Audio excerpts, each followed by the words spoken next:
Hello বন্ধুরা, সবাই কেমন আছো? আশা করছি সবাই খুব ভালো আছো। আমিও খুব ভালো আছি। চলো আরেকটি নতুন ব্লগ নিয়ে তোমাদের কাছে চলে এসেছি। দেখো সকাল সকাল ছেলে স্কুলে চলে গেছে। স্কুলে যাওয়ার পরে বাসি জামা কাপড় ছাড়ার পরে এবারে বিছানাতে বাসি কাজগুলো করে নিচ্ছি, কারণ প্রতিদিনে আমাদের এই কাজগুলো থাকে, মেয়েদের করতেই হয়, তাই না? তা বলো, গরমটা কেমন? একটুখানি কমেছে তাই না তুলনামূলকভাবে? তা কেমন আছো সবাই একটু কমেন্ট করে জানিও।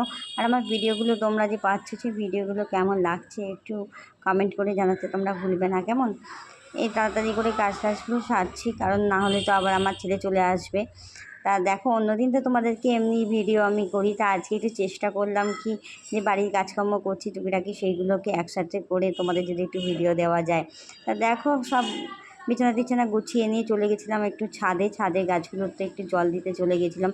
বড় সকালবেলা দেয়, কিন্তু আজকে আমি চলে গিয়েছিলাম দিতে ছাদে জল দিয়ে। দেখলাম অনেকগুলো ফুল হয়েছে। দেখো, অনেক দিন পরে একটা নয়নতারা হয়েছে, আবার সেটাকে তুললাম। এই নয়নতারা তো অনেকগুলোই হয়েছে, ওটা কি বলে নীলকণ্ঠ ফুল একটা গাছে দেখলাম হয়েছে, এটা তুলে নিলাম। আর যেহেতু শনিবার বাড়িতে এমনি ফুল আসে, কিন্তু গাছে টাটকা ফুল দেখে আর লোভ সামলাতে পারলাম না, তা তুলে নিয়ে একদম সোজাসুজি চলে আসলাম হচ্ছে রান্নাঘরে। আর চাটা তো ছেলে যখন যায় তার আগেই চাটা খাওয়া হয়ে যায়, তা তখনই খেয়ে নিয়েছিলাম। নিয়ে এবার সোজা চলে আসলাম গাছে জল দিয়ে রান্নাঘরে ঢুকে পড়লাম। আজ যেহেতু শনিবার, সেই জন্য হচ্ছে একদম নিরামিষ রান্না। আর এখন যেহেতু অপারেশন হয়েছে, আমি তো বিশেষ কিছু করতে পারি না। রান্নাটা মা তো দাঁড়িয়ে করতে পারে না, মায়ের তো পায়ের সমস্যা, দাঁড়াতে পারে না, মা কাটাকুটিগুলো সব করে দেয়, তোমরা জানোই। তা সব ওই একটা ঝোল আর ভাত করেছি আজকে, আর কিছুই করিনি। আর দেখো, অনেক দিন ধরে খইগুলো পড়ে আছে, তা কী করবো, খইগুলোকে খেতে হবে, তাকে একটু খই দিয়ে টিফিন খেয়ে নিলাম। নিয়ে স্নান টান সেরে একদম রেডি হয়ে চলে আসলাম, কারণ আমার তো আবার ছেলে চলে আসবে। দিয়ে এবারে একদম রেডি হয়ে নিচ্ছি তাড়াতাড়ি করে, কারণ ছেলে আসার টাইম হয়ে গেছে। ছেলে এসে গেলে তো আর কিছুই করা যাবে না, তখন ওর পিছনেই দৌড়াতে হবে, জানোই তো কত দুষ্টু। দিয়ে এবারে দেখো চলে এসেছি। আমার ভিডিওগুলো যদি তোমাদের ভালো লাগে অবশ্যই কিন্তু কমেন্ট করতে ভুলবে না, লাইক শেয়ার কমেন্ট করে পাশে থেকো বন্ধু। তোমাদের ভালোবাসা ভীষণভাবে কাম্য, একটু ভালোবাসা দিয়ে পাশে থেকো।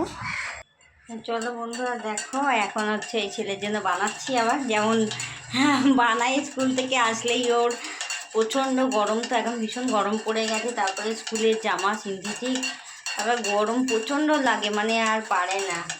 স্কুলে থাকলে তো খুব বেশি জল খাওয়া হয় না, বাড়িতে আসলেই ওর জল তেষ্টাও পায় আর খিদে পায়। বাড়িতে আসলে মা আমার জন্য কী বানিয়ে রেখেছো, বুঝেছো?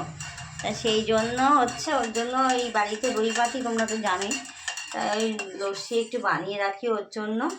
যেহেতু ফ্রিজে ছিল, দেখতেই পাচ্ছে এখন ঠান্ডা হয়ে রয়েছে, ওই জন্য একটু ঠান্ডা দেওয়া ঠিক না। সেদিনকে তো তাড়াতাড়ি স্কুল থেকে এসে গেছিলো, মানে আমি ভুলে গেছিলাম লস্যিটার কথা বানাতে, আর এসে গেছে, তখন কি করব, ওইটাই খেয়েছি। কিন্তু এত ঠান্ডা খাওয়া গরম থেকে সে তো ঠিক না, ঠান্ডা লেগে যাবে।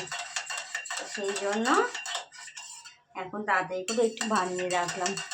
তা চলো বন্ধুরা, আজকে দেখো ভিডিওটা আমার এই যে ছোট্ট মিনি ব্লগটা তোমাদের জন্য বানালাম, তোমাদের কেমন লাগলো ভিডিওটা দেখে যদি তোমাদের ভালো লাগে অবশ্যই কিন্তু লাইক শেয়ার কমেন্ট করে পাশে থেকো। আর যেমন আমাকে ভালোবাসা দিচ্ছি, তখন সুন্দর ভালোবাসাটা দিতে থেকো। আর আমার তরফ থেকে 100% সবসময় তোমাদেরকে অনেক অনেক ভালোবাসা। আর যদি ফেসবুক থেকে দেখে থাকো তাহলে পেজটি ফলো করে পাশে থেকো, আর ইউটিউব থেকে দেখে থাকলে অবশ্যই চ্যানেলটা সাবস্ক্রাইব করে পাশে থেকো। আর কমেন্ট কিন্তু করতে ভুলবেন না, ভিডিওটা কেমন লাগলো অবশ্যই কমেন্ট করো, আর ভালো লাগলে একটু শেয়ার করে দিও। তো চলো, টাটা বাই বাই, আবার দেখা হচ্ছে নতুন ভিডিও নিয়ে। ততক্ষণের জন্য সবাই ভালো থেকো, সুস্থ থেকো। আর গরমে সত্যিই সুস্থ থাকা ভীষণ দরকার। একটু ঠান্ডা, মানে ঠান্ডা খাবার খাওয়া আবার ঠিক না, ঠান্ডা গরম লেগে যায়, মানে ঠান্ডা থাকা যায় সেরকম খাবার দাবার খেতে হবে, বেশি করে জল খেতে হবে। Tata bye bye.